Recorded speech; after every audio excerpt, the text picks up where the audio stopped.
علی بھائی بہت کرٹیکل سوال آ رہا ہے. یا اللہ خیر. میں ظاہری شکل و صورت میں بھی مرد ہوں اور میڈیکل معائنے کے بعد بھی کوئی مردانہ کمزوری ثابت نہیں ہوئی، لیکن اس کے باوجود مجھے عورتوں میں کوئی دلچسپی نہیں. اسی وجہ سے شادی سے بھی انکار کرتا ہوں. مجھ میں عورتوں کے لیے زیرو اٹریکشن ہے، جبکہ مردوں میں بہت اٹریکشن محسوس ہوتی ہے. لیکن مردوں والا تعلق تو آپ کی ویڈیو کی روشنی میں حرام ہی دکھائی دیتا ہے. پلیز مجھے بتائیں اسلام میں میرے لیے کیا حکم ہے، کیا شادی کروں یا نہ کروں؟ مہربانی فرما کر ڈیٹیل جواب دیجیے. انا للہ و انا الیہ راجعون. بات یہ ہے کہ میری ویڈیوز کی روشنی میں یہ جو ہے وہ قوم لوط والا عمل حرام نہیں ہے، بلکہ صحیح الاسناد احادیث کی روشنی میں حرام ہے. جی. جامعہ ترمذی میں ابو داؤد میں حدیث ہے کہ جو قوم لوط کا سا عمل کرے جی وہ لعنتی ہے. استغفر اللہ. اور نبی صلی اللہ علیہ وآلہ وسلم نے فرمایا اللہ تعالیٰ حق کہنے سے نہیں شرماتا. جامعہ ترمذی میں ابو داؤد میں اللہ تعالیٰ منع کرتا ہے کہ تم اپنی بیویوں کے ساتھ قوم لوط والا عمل کرو. اور ترمذی ابو داؤد میں حدیث ہے کہ نبی صلی اللہ علیہ وآلہ وسلم نے فرمایا اللہ تعالیٰ نے اس چیز کو حرام قرار دیا ہے کہ کوئی مرد کے ساتھ ایسا عمل کرے یا کوئی مرد کسی عورت کے ساتھ ایسا عمل کرے. جی. نعوذ باللہ من ذالک. اس کے اوپر میرا سیکس کے اوپر ایک ڈیٹیل لیکچر ہے، مسئلہ نمبر 155، وہ آپ دیکھ لیں. لیکن وہ میں ریکویسٹ کروں گا، میں بار بار کہتا ہوں کہ میرے سیکس کے اوپر ریلیٹڈ جو لیکچرز ہیں وہ ایک ہی لیکچر ہے جس کے کلپ بنے ہوئے ہیں.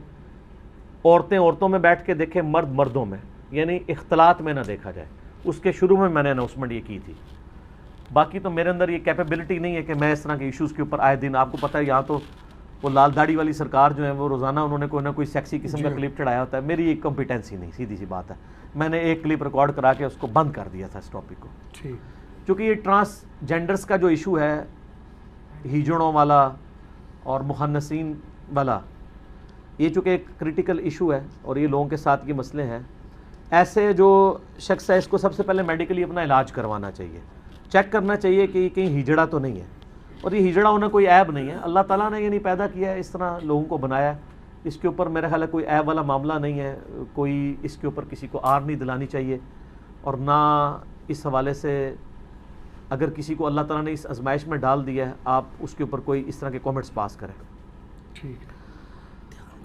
جو مخنث ہیں جی ان کے بارے میں آپ کو احادیث مل جائیں گی. ابو داؤد کے اندر ایک حدیث موجود ہے کہ نبی صلی اللہ علیہ وآلہ وسلم نے ایک ہجڑے کی آپ کو شکایت کی گئی کہ اس نے ہاتھ اور پاؤں میں مہندی لگائی، یعنی عورتوں کی مشابہت اختیار کی، تو آپ نے اس کو مدینہ شریف سے باہر نکال دیا. لیکن یہ روایت اصول محدثین پہ ضعیف ہے. البتہ اس کو سپورٹیو ایک حدیث ہے جو بخاری اور مسلم دونوں میں موجود ہے. ام سلمہ سلام اللہ علیہ ام المومنین ہے، نبی علیہ السلام ان کے پاس آئے تو وہاں پہ ایک ہجڑا بیٹھا ہوا تھا. مخنث کہتے ہیں عربی میں ہجڑے کو، تیسری مخلوق بھی ہم کہہ دیتے ہیں، پنجابی میں خسرا بھی کہہ دیتے ہیں جی، اور ٹرانسجینڈر کہہ دیتے ہیں انگلش کے اندر. تو وہ وہاں پہ بیٹھا ہوا ام سلمہ کا جو بھائی تھا یعنی نبی علیہ السلام کا سالہ، وہ اس سے گفتگو کر رہا تھا کہ یہ عنقریب اللہ تعالیٰ طائف میں جب مسلمانوں کو فتح دے گا تو وہاں میں تمہیں ایک عورت دکھاؤں گی، جب وہ جاتی ہے تو اس کو 4 بل پڑتے ہیں پیٹ پہ اور جب آتی ہے تو 8 بل پڑتے ہیں. یعنی وہ اس کی، عرب کے لوگ موٹی عورتوں کو پسند کرتے ہیں تو وہ اس کے موٹاپے کی تعریف کر رہا تھا. تو نبی علیہ السلام نے یہ بات سن لی. آپ صلی اللہ علیہ وسلم نے اس ہجڑے کو اٹھایا اور ام سلمہ سے کہا یہ مخنث تمہارے پاس نہ آیا کریں. اس طرح کے مخنث جو عورتوں کی اس طرح کی باتیں بیان کرتے ہیں. ویسے ایک ہجڑے کا اور عورت کا پردہ کوئی نہیں ہے، اس کے اندر تو عورتوں کے لیے اٹریکشن ہی کوئی نہیں ہوتی. لیکن اس طرح کے ہجڑے جو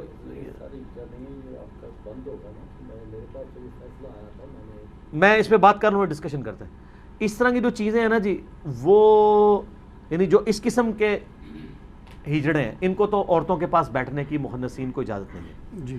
باقی جس طرح یہ کہہ رہے ہیں نا وہ لوگوں کے ایشوز بھی ہوتے ہیں، اس طرح کے لوگوں نے آپریشن کروائے ہوتے ہیں، بعض لوگوں نے کمائی کا ذریعہ بنانے کے لیے بھی بنے ہوئے ہیں، وہ ایک علیحدہ بات ہے، ہم اس کو فی الحال ڈسکس. اچھا ٹھیک ہے. تو اس میں یہ جو ایشو یہ بتا رہے ہیں نا، اس میں ان کو بالکل شادی نہیں کرنی. انہوں نے شادی کے بارے میں پوچھا ہے، ظاہر ہے نا مرد کو تو شادی کی اجازت نہیں ہے کیونکہ وہ تو عورت کے قابل ہی نہیں ہے. پہلے تو عورتیں خاموش ہو جایا کرتی تھیں، اب تو عورتیں خاموش نہیں رہتی ہیں اور اس کی وجہ سے پھر بعد میں بھی کافی لڑائی جھگڑے بھی شروع ہو جاتے ہیں. اور عموماً اولاد جو نہیں ہو رہی ہوتی زیادہ تر کیسز میں مردوں کے کمزوری پائی جاتی ہے جی. لیکن وہ عورتوں کے سارے ٹیسٹ عورتوں کے کروائے جا رہے ہوتے ہیں. اور الٹیمیٹلی خرابی مرد کے اندر نکلتی ہے. کئی عورتیں ہیں جنہوں نے پوری پوری زندگیاں اسی طریقے سے گزارتی ہیں اور بعد میں یہ نہیں پتہ چلا کہ اس طرح کا مسئلہ تھا. تو ایسی عورت کی بھی ذمہ داری ہے کہ اگر مرد میں کوئی اس قسم کا عیب موجود ہے پہلے تو میڈیکلی علاج کروایا جائے. اگر علاج پاسبل ہو، بعض اوقات نفسیاتی بیماری بھی ہوتی ہے جس کی وجہ سے ریلیشن شپ ڈیولپ نہیں ہوتا.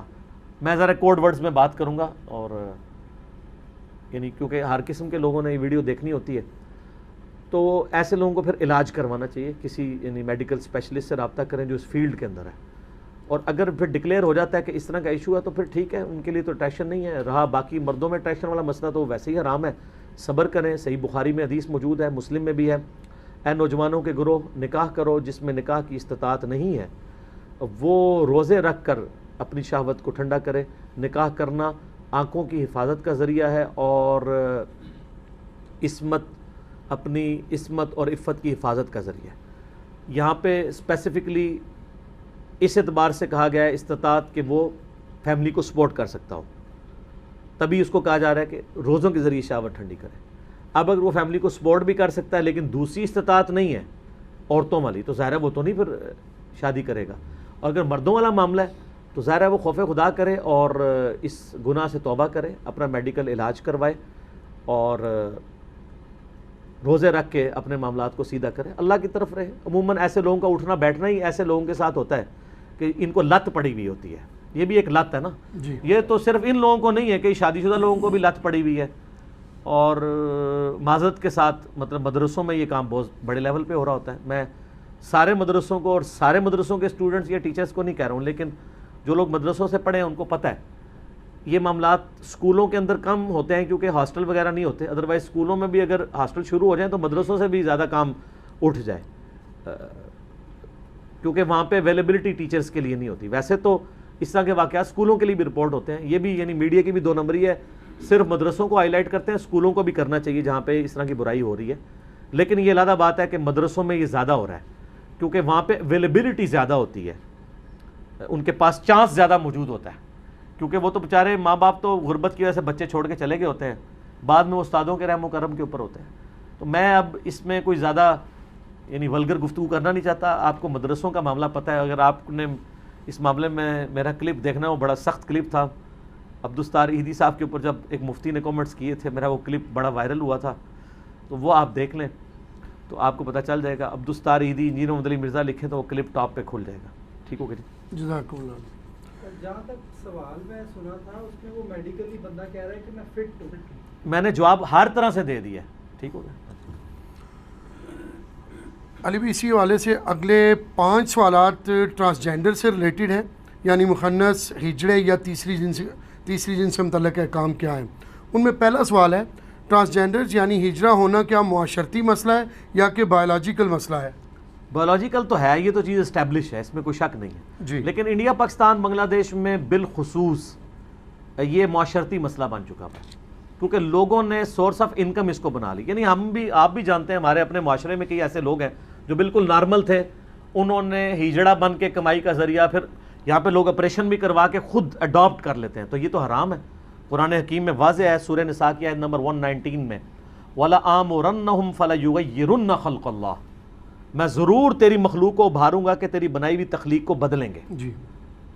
تو یہ تخلیق کو بدلنا ہے کہ اللہ نے کسی کو مرد بنایا اور وہ اپنا آپریشن کروا کے عورت بن جاتا ہے یا اپنی وہ والی ساری چیزیں ختم کروا دیتا ہے.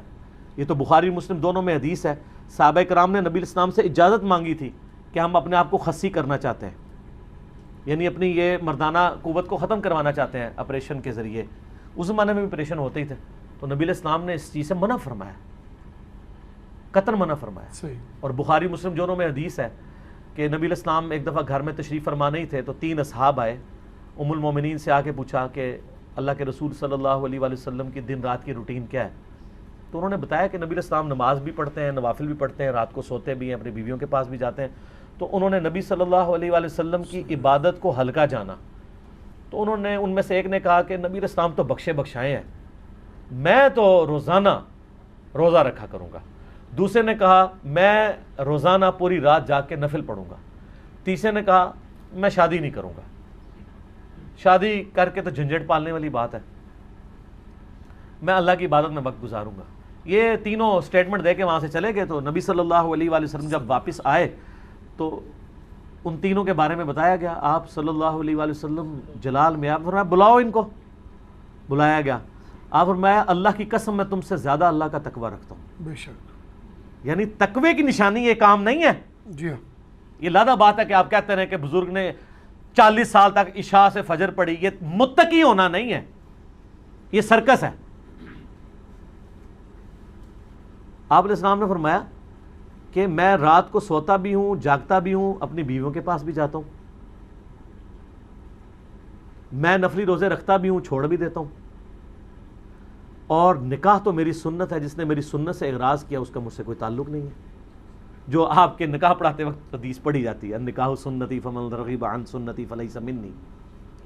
اس کو سپورٹیو ایک اور حدیث ہے بخاری و مسلم میں. عبداللہ بن عمر بن عاص کی جب شادی ہوئی تو ان کی بیوی کی شکایت نبی صلی اللہ علیہ وآلہ وسلم تک پہنچی کہ یہ پوری رات نفل پڑھتا ہے, بیوی کو ٹائم نہیں دیتا. آپ صلی اللہ علیہ وآلہ وسلم نے بلا کر سیدنا عبداللہ بن عمر بن عاص کو ڈانٹا اور فرمایا عبداللہ اگر روزانہ رات کو جاگے گا تو آنکھیں اندھی ہو جائیں گی تیری. آپ کے بزرگ کہتے ہیں جی وہ ابو بکر شبلی جو تھے جنید بغدادی کے خلیفہ کے مرشد, وہ سری سختی کے تھے نا مرید آگے ابو بکر شبلی اور جنید بغدادی. وہ کہتے ہیں نہیں روزانہ وہ نا آنکھوں میں نمک کا سرما لگایا کرتے تھے حتیٰ کہ ان کی آنکھوں کی نیند ہی آنکھیں ٹر گیا ہونی ہیں, نیند کی تو جانی ہے. اور کہتے ہیں سبحان اللہ. اور نبی علیہ السلام اپنے صحابی کو ڈانٹ رہے ہیں کہ تم روزانہ اگر جاگو گے تو اندھے ہو جاؤ گے. تمہاری آنکھوں کا بھی حق ہے, تمہارے جسم کا بھی حق ہے, تمہاری بیوی کا بھی تم پہ حق ہے. یہ بخاری مسلم کے الفاظ ہیں, یہ کوئی سٹوری بک نہیں ہے. امام بخاری نے اس طرح کی احادیث کے اوپر باب باندھا ہے کہ عبادت میں غلو کرنا مکروہ ہے. آپ کہتے ہیں عشاء کے وضو سے فجر کی نماز پڑھنا, پوری رات جاگنا یہ کرتب ہے اور کرامت ہے, اور نبی علیہ السلام اسے مکروہ گردان رہے ہیں, اس سے منع فرما رہے ہیں. اولیاء اللہ وہ نہیں ہوگا جو نبی علیہ السلام کے طریقے سے ہٹ کے. پھر آپ فرمایا تم روزانہ روزہ کیوں رکھتے ہو؟ اللہ کو روزانہ روزہ رکھنے والا تو ایسا ہے گویا اس نے روزہ رکھا ہی نہیں. بخاری مسلم کے الفاظ ہیں. اگر تم نے روزے رکھنے ہی ہے نا تو عبداللہ داؤدی روزے رکھا کرو. ایک دن روزہ رکھا کرو, ایک دن چھوڑ دیا کرو, یا مہینے میں 3 روزے رکھ لیا کرو. ان کا نہیں یا رسول اللہ 3 روزے نہیں, میں زیادہ استطاعت رکھتا ہوں. الٹیمیٹلی آپ فرمایا چل ایک دن رکھا کر, ایک دن چھوڑ دیا کر. جب وہ بوڑھے ہو گئے نا, بخاری مسلم میں الفاظ ہیں, وہ کہتے ہیں مجھے اب یاد آ رہا ہے میں 3 پہ اکتفا کر لیتا, کیونکہ بخاری مسلم میں حدیث ہے جو مہینے میں 3 روزے رکھتا ہے وہ گویا ایسا ہے جیسے ہمیشہ روزے رکھنے والا ہے. اور اس سے بھی آسان طریقہ صحیح مسلم میں جو رمضان کے روزے رکھے اس کے بعد 6 روزے شوال کے رکھ لے, چاہے کنزیکٹیو ساتھ رکھے چاہے پورے مہینے میں سکیٹرڈ کر کے رکھے. اور یہ بھی ضروری نہیں کہ ایک فوراً بعد رکھے اور باقی بعد میں رکھ لے, نہیں, جب مرضی رکھے تو اس سے گویا ایسا ثواب ملے گا کہ ہمیشہ روزہ رکھنے والا ہے, کیونکہ پوری زندگی وہی عمل کرتا رہے. تو یہ آسانیاں دین کے اندر دی گئی ہیں. اس طرح کے معاملات کر کے اور ایسے طریقے کرنا, یہ لوگ معاشرتی مسئلہ, بایولوجیکل سے زیادہ معاشرتی مسئلہ ہے. باقی یہ چیز ظاہر ہے میڈیکلی اسٹیبلش ہے کہ ایسے لوگ ہوتے ہیں, لیکن یہ ایسے لوگ بہت کم ہوتے ہیں. اس لیے قرآن و سنت میں آپ کو ایز سچ ان کے احکامات نہیں ملیں گے جی, کیونکہ یہ 0.00001% بھی نہیں ہے انسانیت کا.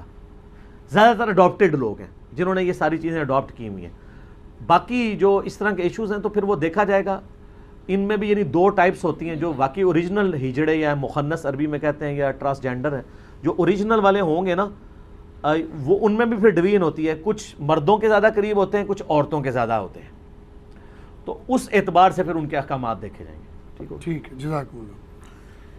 اسی زمانے میں اگلا سوال علی بھی آ رہا ہے, ٹرانسجینڈر یعنی ہجڑا کی کتنی اقسام ہیں اور اس کا فیصلہ کون کرے گا؟ ہاں, اس کا فیصلہ ڈاکٹر کرے گا, علماء سے نہیں کروانا آپ نے, کیونکہ علماء کا جو چیک کرنے کا طریقہ ہے وہ بہت خطرناک ہوگا, وہ آپ نہیں متحمل اس کے ہو سکتے. تو آپ یہ چونکہ فیلڈ ہی ڈاکٹروں کی ہے, جیسے غامدی صاحب نے کہا تھا کہ چاند دیکھنے کا کام مولویوں کا ہی نہیں ہے. وہ تو مطلب جو لوگ یہ انسٹرومنٹس یوز کر سکتے ہیں, محکمہ موسمیات سے تعلق رکھتے ہیں, ان لوگوں کا کام ہے.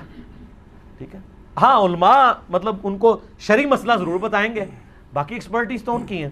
اور میرا ایک معصومانہ سوال ہے کہ آپ کے جب مریض بیمار ہوتے ہیں آپ تو اٹھا کے بزرگوں کے پاس لے جاتے ہیں, بزرگ جب بیمار ہوتے ہیں ان کو آپ آغان لے جاتے ہیں, ان کو بھی اٹھا کے کسی مزار پہ لے جایا کریں نا. جی, کتنے بزرگوں کے پیشاب بند ہوتے ہیں یا ان کے گردے فیل ہوتے ہیں تو ڈائلسس پہ وہ شفا انٹرنیشنل میں اور آغا خان میں لگے ہوتے ہیں. آپ کے جب ڈائلسس پہ آتے ہیں آپ جا کے قبروں کی مٹی چٹوا رہے ہوتے ہیں. کتنی بڑی دو نمبری ہے ان کی. ان کو کیوں نہیں قبروں کی مٹی چٹواتے ہیں؟ ان کو کیوں ہاسپٹلس میں داخل کرواتے ہیں؟ اسی کہ اس وقت یہ صحیح بات کر رہے ہوتے ہیں کہ بھئی یہ فیلڈ ہے ڈاکٹروں کی، ڈاکٹروں کے پاس جا کے علاج کرائیں گے. نبی علیہ السلام بخاری مسلم میں کتنی حدیث ہیں، صحابہ کرام کو جب بیماریاں ہوتی تھی تو طبیبوں کے پاس بھیجتے تھے جس کی فیلڈ ہے.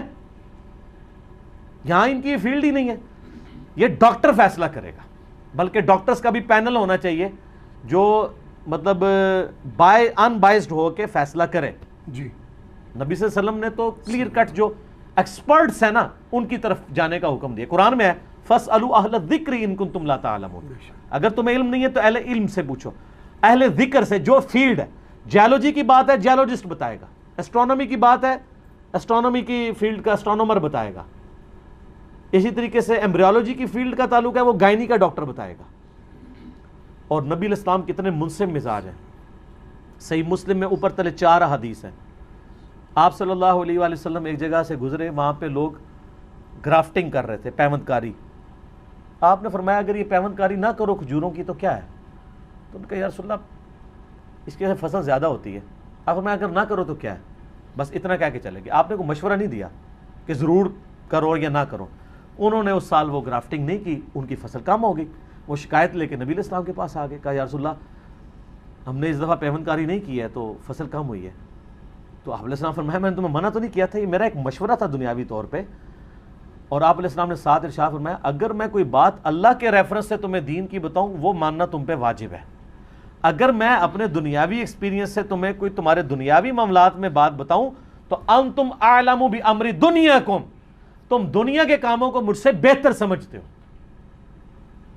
ظاہر ہے نبی علیہ السلام کی وہ فیلڈ نہیں ہے. جی نبی صلی اللہ علیہ وسلم ہمیں ایٹم بم بنانے کا فارمولہ تو نہیں دیں گے.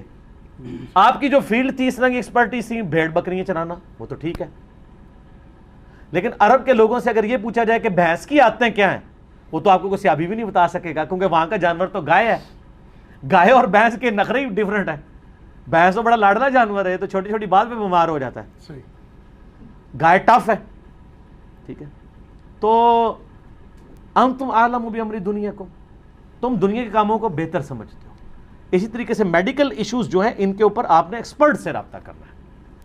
ٹھیک ہو گیا. جزاک اللہ. علی بھی اگلا سوال ہے ٹرانسجینڈرز یا ہجرا کو وراثت میں حصہ کس حساب سے ملے گا؟ وہ میڈیکلی اگر یہ ڈیسائیڈ ہو جائے کہ یہ مردوں کے زیادہ قریب ہے تو مردوں کے اعتبار سے حصہ ملے گا، اور اگر عورتوں کے زیادہ قریب ہے تو عورتوں کے اعتبار سے. ظاہر ہے اس کے اوپر قیاس اور اجتہاد ہوگا، اور اس میں فقہا نے یعنی کافی زیادہ کام کیا. فقہ حنفی میں بھی آپ کو مل جائے گا، بار شریعت کے اندر بھی آپ کو یہ سارے مسائل مل جائیں گے. قرآن و سنت میں بنیادی چیزوں سے ان چیزوں کو اخذ کیا گیا ہے، اور یہ اسلام کی خوبصورتی ہے کہ اس نے اس کو اجتہاد پہ چھوڑا ہے. اگر اس کو ڈیفینیٹ بتا دیتا ہمارے لیے مصیبت کھڑی ہو جاتی. یہ اکثر لوگ کہتے ہیں قرآن حدیث میں یہ مسئلہ کہاں لکھا ہوا ہے، وہ جان بوجھ کے نہیں لکھا ہوا. اجتہاد اسلام کی خوبصورتی ہے، قیامت تک جاری رہے گی. جی اگر فکس ہو جاتا تو آپ کے لیے مصیبت کھڑی ہو جاتی. اور اس کی اصل وہ حدیث ہے بخاری و مسلم دونوں میں ہے کہ نبی صلی اللہ علیہ وآلہ وسلم نے فرمایا کہ عصر کی نماز نہیں پڑھنی مگر بنو قریظہ میں جا کر. اب صحابہ کرام جب جا رہے تھے راستے میں عصر کی نماز قضا ہونے لگی، مغرب کا وقت آ گیا. کچھ صاحب نے نماز پڑھ لی، کچھ نے جا کے بنو قریظہ کے قلعوں کے پاس جا کے قضا کر کے پڑھی. جنہوں نے پڑھ لی انہوں نے کہا کہ حضور کا مطلب یہ تھا جلدی پہنچنا ہے، یہ نہیں کہا تھا کہ نماز ہی چھوڑ دینی ہے. دوسروں نے کہا نہیں آپ کے الفاظ تھے کہ وہاں پڑھنی ہے. دونوں نے 180 ڈگری ڈیسیژن کیا. بخاری مسلم کے الفاظ ہیں یہ شکایت نبی صلی اللہ علیہ وآلہ وسلم کے پاس آئی تو آپ صلی اللہ علیہ وآلہ وسلم نے دونوں کو کچھ نہیں کہا. حالانکہ تھیم کو فالو کیا تھا انہوں نے ہی جنہوں نے نماز قضا ہونے سے بچا لی تھی. دوسروں کو بینیفٹ آف ڈاؤٹ اس لیے دے دیا گیا کہ انہوں نے ظاہری الفاظ پہ عمل کیا. ٹھیک ہے. تو اجتہاد کے معاملات میں بھی مسلمانوں کو بینیفٹ آف ڈاؤٹ دیا گیا ہے کہ آپ اس طرح کے معاملات کو اجتہاد کر لیں. اگلے دن سوال ہے یہ بتائیں جی وہ اگر کوئی چاند پہ چلا جائے تو وہ نماز کس طرح منہ کر کے پڑھے گا؟ تو میں پھر ان سے پہلے میں نے ان کو پھکی دی کہ مقلد تو آپ ہیں، ذرا امام حنیفہ سے پوچھ کے بتائیں. ان کے زمانے میں تو کسی نے سوچا ہی نہیں تھا چاند پہ جائے گا. تو اگر میں یہ مسئلہ حل کر دوں تو پھر آپ سب حنفیوں کو میرا مقلد ہونا پڑے گا. یہ میں جوک کے طور پہ کہہ رہا ہوں. تو میں نے بتایا کہ بھئی بڑا آسان ہے کہ آپ جب چاند پہ جائیں تو آپ پتہ ہے چاند پہ جا کے زمین اسی طریقے سے نظر آ رہی ہوتی ہے جس طرح یہاں سے چاند، صرف سائز بڑا ہوتا ہے. تو چاند پہ کھڑے ہو کے جس طرف آپ کو زمین نظر آ رہی ہے اس طرف منہ کر کے نماز پڑھ لیں. قبلہ ادھر ہی ہوگا، کیونکہ اتنے کلومیٹر دور قبلہ بالکل لوکیٹ ہوگا، کیونکہ جب آپ اتنی لمبی آپ ایک لینتھ میں آ جائیں گے اس میں انچز کا کوئی فرق نہیں ہوتا. تو مسئلہ میں نے حل کر دیا نا جی. تو پھر ہو جاؤ میرے مقلد اور ایک بار جھوم کے کہہ دو کہ نہ میں وہابی نہ میں بابی، میں ہوں مسلم علمی کتابی. خام خواہ کہانیاں بنائی ہیں. او جی ریل گاڑی میں نماز، اچھا ریل گاڑی میں نماز کس بزرگ نے بتائی ہے؟ آپ کے بزرگ تو ریل گاڑی کے روکتے ہی رہے ہیں. وہ کہندے نے جناب ایک بزرگ اتنے انجن نہیں سی رکدا اتنے ٹرین دا، انہاں نگاہ ماری انجن چھالا ماردا سی اتنے ہی، اگے نہیں سی ٹردا. انہاں سمجھا ایک گھوڑا ہے، ان کو پتہ نہیں انجن اگر ایسے چھالے مارے تو وہ پٹری سے نیچے گر جائے گا.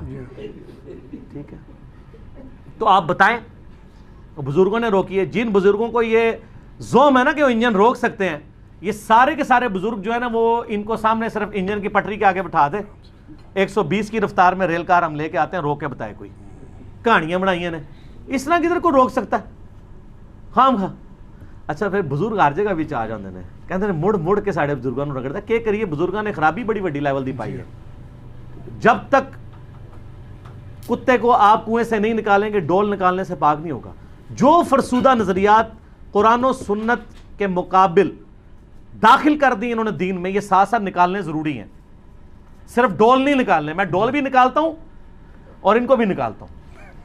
ٹھیک ہو. جزاک اللہ. علی بھی اگلا سوال ہے، کیا ٹرانسجینڈر یا ہجرہ اپنی مرضی سے اپنا جینڈر اختیار کر سکتا ہے؟ نہیں کر سکتا جی. اچھا اگر یہ اس سے اختیار کرنے سے مراد یہ رہے گا کہ وہ ٹرانسجینڈر تو ہے لیکن وہ ڈکلریشن میں اپنے آپ کو مرد کے قریب کر لے یا عورت کے، تو وہ بےایمانی کر رہا ہوگا. مرد کے قریب ہے تو ڈاکٹر ڈیسائیڈ کرے گا، وہ خود ڈیسائیڈ نہیں کرے گا. باقی اگر اس سے مراد کو یہ لے رہا ہے کہ وہ اپنا جینڈر خود کرنے کے لیے، یعنی کوئی مرد اپنے آپ کو عورت بنا لیتا ہے اس اعتبار سے کہ وہ یعنی اپنے آپ کو ڈسیبل کروا لیتا ہے سیکچولی، وہ تو حرام ہے. وہ تو قرآن کی روح سے واضح حرام ہے. بخاری مسلم میں حدیث ہے، ان مردوں پہ لانا جو عورتوں کی مشابہت کریں، ان عورتوں پہ لانا تو مردوں کی مشابہت کریں، وہ بھی اس میں آئیں گے. اور وہ جو قرآن کی آیت تو سب سے اوپر ہے، سورہ نساء آیت نمبر 119، وَلَآمُرَنَّهُمْ فَلَا يُغَيِّرُنَّ خَلْقَ اللَّهِ، میں تیری مخلوق کو ابھاروں گا کہ تیری بنائی ہوئی تخلیق کو بدلیں گے. البتہ یہاں پہ میں عرض کر دوں، بعض اوقات تخلیق کو بدلنا ہی فطرت ہے.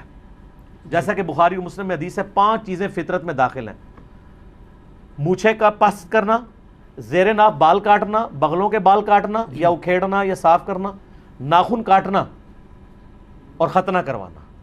اور مسلم شریف میں 10 چیزیں آئی ہیں، اس میں داڑھی بڑھانا بھی آیا ہے، مسواک کرنا بھی آیا ہے، ناک صاف کرنا بھی آیا ہے. ٹھیک ہے جی، یہ ساری چیزیں آئی ہیں. تو یہاں پہ ختنے میں آپ تخلیق بگاڑ رہے ہوتے ہیں، لیکن یہاں بگاڑنا فطرت ہے. جی ٹھیک ہو. اچھا اس میں کوئی یہ سوال کر سکتا ہے کہ یہ کانوں میں بالیاں ڈالنا عورت کے لیے، یہ بھی تو فطرت بگاڑ رہا ہے؟ نہیں، مرد تو نہیں ڈال سکتا، عورت کے لیے یہ خوبصورتی کی علامت ہے. قرآن میں بھی آیا نا عورت کے بارے میں کہ زیورات میں لدی ہوئی ہوتی ہے. زینت. جی. اور بخاری مسلم میں آیا کہ جب نبی علیہ السلام نے چندے کی اپیل کی تو عورتوں نے اپنی بالیاں بھی کانوں کی اتار کے دیں. تو اس سے کانوں کی بالیاں، یہ امام حنیفہ نے نہیں ثابت کی ہیں، حدیث شریف میں ثابت ہے. کانوں کی بالیاں اسی وقت اتاری جاتی ہیں جب کانوں میں ڈلی ہوئی ہوں. تو یہ تخلیق بگاڑنا نہیں. اس طریقے سے ناک چھدوانا یہ تخلیق بگاڑنا نہیں ہے. تخلیق بگاڑنا وہ ہے جو آپ ایک ڈومیننٹ چینج کر دیں گے. وہ تو ایون اپنے بالوں میں کرے. صحیح مسلم میں حدیث ہے، نبی علیہ السلام نے قضا کرنے سے منع کیا ہے کہ کوئی بالوں کا حصہ ریموو کر کے آپ پٹی بنا لیں، دوسری چھوڑ دیں، ایسے فٹ بالروں نے کی ہوتی ہے، یہ بھی منع ہے. تو اس حوالے سے یہ چیز کلیئر ہوگی. آخری سوال ہے علی بھی، کیا اسلام میں ٹرانسجینڈرز کے نماز جنازہ کا کوئی خاص طریقہ ہے؟ ٹرانسجینڈرز کے نماز جنازہ کا کوئی خاص طریقہ نہیں ہے، لیکن یہ بات حقیقت ہے کہ آپ نے ہجڑوں کا یا مخنثین کا یا ٹرانسجینڈرز کا عموماً جنازہ ہوتے ہوئے دیکھا نہیں ہوگا. یہ عموماً رات کے وقت خود ہی جنازہ پڑھ کے، جنازہ کیا ان کو نماز بھی نہیں پڑھنی آتی. یہ تو اللہ بھلا کرے تبلیغی جماعت کا، جنہوں نے پہلی دفعہ ان کو بھی کوئی انسانیت میں سمجھتے ہوئے ان کی جماعتیں نکالنی شروع کی ہیں، ان میں دعوت و تبلیغ کا کام شروع کیا ہے. ہجڑوں کی جماعتیں باقاعدہ نکلتی ہیں تبلیغی جماعت کی. جناب انہوں نے اس پورشن کو ان اٹینڈڈ نہیں چھوڑا. اور بڑے بڑے نیک ہجڑے ہیں جو اپنے سارے کام چھوڑ کے ان کاموں میں آ چکے ہیں. جنازے کا اس لیے ہوتا ہے کہ جنازہ عموماً ان کا پبلکلی پڑھا نہیں جاتا، رات کے اندھیرے میں یہ خود ہی پڑھ کے دفنا دیتے ہیں. اس وجہ سے عام لوگوں میں ان کے اناؤنسمنٹ بھی نہیں ہوتی. ایک پوری ایک کمیونٹی میں رہ رہے ہوتے ہیں. حتیٰ کہ جن گھروں میں کوئی ہجڑے پیدا بھی ہو جائیں، ہجڑے آ کے لے جاتے ہیں حالانکہ ماں باپ کو بھی ایسا نہیں کرنا چاہیے، یہ بھی معاشرے کا حصہ ہیں، آپ ان کو یعنی پالیں. ظاہر اللہ نے دیکھیں ایک طرف اگر اللہ آپ کو ہجڑا دے دے، اس کے بدلے میں آپ کو ایک پیرلل بچہ مل جائے، پیرلائز ہوا ہو، فالج گرا ہوا ہو، تو دونوں میں سے کس کی پرورش کرنا آسان ہے؟ صحیح بات. ہجڑے کی. تو اللہ کا شکر ادا کریں. اگر کسی کے گھر ہو جاتا ہے تو کہیں شکر ہے یا اللہ اس کو آزاد تو نے پورے دیے، ایک چیز ڈسیبل رکھی نا. تو یہ معاشرے میں بڑا یہ پسا ہوا طبقہ ہے. اور میں آپ کو پرسنلی بتاؤں، میں عموماً فقیروں کو جھڑکی تو نہیں دیتا ہوں، لیکن مال پانی بھی نہیں دیتا. مجھے پتہ زیادہ پروفیشنل ہوتے ہیں، لیکن مجھ سے اگر کوئی ہجڑا آ کے مانگتا نا تو میں ضرور دے دیتا ہوں. یہ پسا ہوا طبقہ ہے اس معاشرے کا، حقیقت بات ہے. اگرچہ اس میں کئی لوگ پروفیشنل بھی بنے ہوئے ہیں، لیکن ظاہر ہمارے پاس تو کوئی جج کرنے کا طریقہ نہیں ہے صحیح کہ کون پروفیشنل ہے. باقی ایک چیز ہے، یہ بڑے آرگنائز ہیں. ان کا آپ لوگوں تو ایک امیر کے اوپر متفق نہیں ہو رہے. ایک سیاسی جماعت ہے وہ دوسرا پولیٹیکل لیڈر کو نہیں مانتی ہے، ٹھیک ہے، لیکن ہجڑوں کے اندر ہر شہر کے اندر ایک ان کا لیڈر ہوتا ہے. اس کو کیا کہتے ہیں؟ بیبے بھی کہتے ہیں، گورو بھی کہتے ہیں. اور یہ پوری دنیا میں ہے، امریکہ میں، یورپ میں. آپ یوٹیوب پہ پورے پروگرام دیکھیں ان کے اوپر، مختلف چینلز نے کیے ہوئے ہیں. تو پھر ملکی لیول پہ بھی ایک ہوتا ہے، پھر جب کوئی فوت ہوتا ہے تو اس کی جگہ سکسیسر اس کا بنایا جاتا ہے. پورا ان کا ایک آرگنائز سسٹم چل رہا ہوتا ہے. باقی یہ ہے کہ ان میں بھی بریلوی بھی ہیں، دیوبندی بھی ہیں، اہل حدیث بھی ہیں، شیعہ بھی ہیں، سکھ بھی ہیں، عیسائی بھی ہیں. فرقے تو ہیں ہی ہیں نا. تو وہ اسی طریقے سے چل رہے ہیں. نفرت نہیں کرنی چاہیے. اور میں یہ سمجھتا ہوں کہ صرف ہجڑوں کا مسئلہ نہیں ہے، جو لوگ نارمل مرد ہیں نا انہوں نے بھی ان کو اعلی کار بنایا ہوا ہے اپنا. سب سے بڑے مجرم اس حوالے سے وہ بھی ہیں. گورنمنٹ بھی مجرم ہے کہ ان کے کوئی حقوق دے. جس طرح پچھلی دفعہ چیف جسٹس نے نوٹس لیا تو کم از کم ان کو شناختی کارڈ والا ایشو تو ریزالو ہوا. اب یہ نوکری بھی حاصل کر سکتے ہیں، ڈکلیئرڈ بھی ہو سکتے ہیں شناختی کارڈ کے اوپر، ورنہ ان کے لیے بڑی مشکل ہو گئی تھی. اور کئی لوگوں کو نوکریاں ملی بھی ہیں، بڑے بڑے پڑھے لکھے ہجڑے بھی موجود ہیں. اور نفرت بالکل نہیں کرنی چاہیے. معاشرے کا پسا ہوا طبقہ ہے، بہت زیادہ پسا ہوا طبقہ ہے. ان کے ساتھ حسن سلوک کرنا چاہیے. یعنی میں اس ویڈیو کی وساطت سے، چونکہ میرا پیغام پوری دنیا میں لوگوں تک پہنچتا ہے. باقی آپ کسی کے میڈیکل ٹیسٹ کروانے کے پیچھے درپے نہ ہو، وہ اس کا معاملہ ہے، اللہ کا معاملہ ہے. کسی کے گھر پیدا ہو جائے وہ ہجڑوں کے حوالے نہ کرے کہ اس کو وہ برائی میں ڈال دیں گے، وہ اسی قسم کی وہ قوم لوط والا عمل شروع کر دیں گے. اس کا وبال بھی آپ کے اوپر ہوگا. پالیں. کئی لوگ ہیں جنہوں نے بچے پالے ہیں، لیکن بعد میں یہ ظلم بھی نہ کریں کہ ایسے بچوں کی آپ شادی کرا کے لوگوں کو آزمائش میں ڈال دیں، لوگوں کی بچیاں جو ہیں وہ آزمائش میں ڈال دیں. ایسا بھی نہیں ہونا چاہیے، ورنہ مصیبت کھڑی ہو جاتی ہے. اور اگر کوئی اس سے پہلے کر چکا ہے تو فوراً سے پہلے تنسیخ نکاح کروائیں، خلا یا طلاق والا معاملہ کر کے ایسے لوگوں کو علیحدہ کریں. یہ ظلم ہے عورت کے ساتھ. پھر ایسے لوگوں کی بیویاں پھر وہ ناجائز طریقوں میں انوالو ہو جاتی ہیں. معاشرے کے لیے پھر ایسے لوگ ناسور بن جاتے ہیں. لیکن یہ سب کی سب چیزیں ظاہر ہے ہم تو صرف اصلاحی بیان کر سکتے ہیں. حکومت کا کام ہے کہ حکومتی لیول کے اوپر ان ایشوز کو ریزالو کیا جائے. جس طرح پچھلی دفعہ یعنی سپریم کورٹ نے ڈیسیژن کر کے کم از کم ان کی آئیڈینٹی والا معاملہ تو شناختی کارڈ والا حل کیا. باقی سارے ان کے حقوق کے حوالے سے بھی گورنمنٹ کو، این جی اوز کو ساتھ ملا کے ان ایشوز کے اوپر کام کرنا چاہیے. لیکن یہاں پہ تو جو نارمل مرد و عورت ہیں ان کے حقوق کا بھی مسئلہ ہے. ان بیچاروں کو کس نے پوچھنا ہے؟ لیکن مجھے حیرانگی یہ ہے کہ جو دیندار لوگ ہیں جب وہ اس طرح کے کام کر رہے ہوں اور ان کے ساتھ چھیڑخانیاں کر رہے ہوں اور مذاق کا ذریعہ بنایا ہوتا ہے، کہیں بیچارے کہیں سے گزر جائیں لوگ آوازیں کستے ہیں، پھبتیاں لگاتے ہیں، اور وہ بھی آگے سے مطلب اس طرح کرتے ہیں، تو خاموشی کا بائیکاٹ کرنا چاہیے. لوگوں کو منع کرنا چاہیے، یار یہ اللہ کی مخلوق ہے، اللہ نے پیدا کیا ہے. آپ بھی ایسے ہو سکتے تھے، اللہ نے ان کو ایسا کیا ہے. ان کو یا اگر وہ خود بھی ہوئے ہیں تو اپنے حالات و واقعات کی وجہ سے ہوئے ہیں. ہو سکتا ہے آپ پہ یہ حالات و واقعات آتے آپ اس سے بھی زیادہ برا پرفارم کرتے. میں تو ہمیشہ ورسٹ کنڈیشن کو دیکھتا ہوں. اللہ کا شکر ادا کرنا چاہیے. اور قطعاً کسی کے ساتھ اس طرح کی یعنی دشمنی والا رویہ نہ رکھیں، نہ کسی کا ٹھٹا اور مذاق اڑائیں. اللہ سے ڈریں. ایک مسلمان کا یہ ایٹیچیوڈ ہونا چاہیے. ٹھیک ہو گیا؟ ختم ہو گیا سوال. اللہ تعالیٰ سے دعا ہے جو حق بات میں نے کہی اللہ تعالیٰ ہمارے دلوں میں راسخ فرمائے. اگر جذبات میں میرے منہ سے کوئی غلط بات نکل گئی اللہ تعالیٰ ہمارے دلوں سے محو کر دے. ہمیں کتاب و سنت کی تعلیمات پر عمل کر کے دوسرے بھائیوں تک پہنچانے کی توفیق عطا فرمائے. سبحانک اللہم و بحمدک اشہد ان لا الہ الا انت استغفرک و اتوب الیک وما علینا الا البلاغ المبین. جزاکم اللہ خیرا و احسن الجزاء.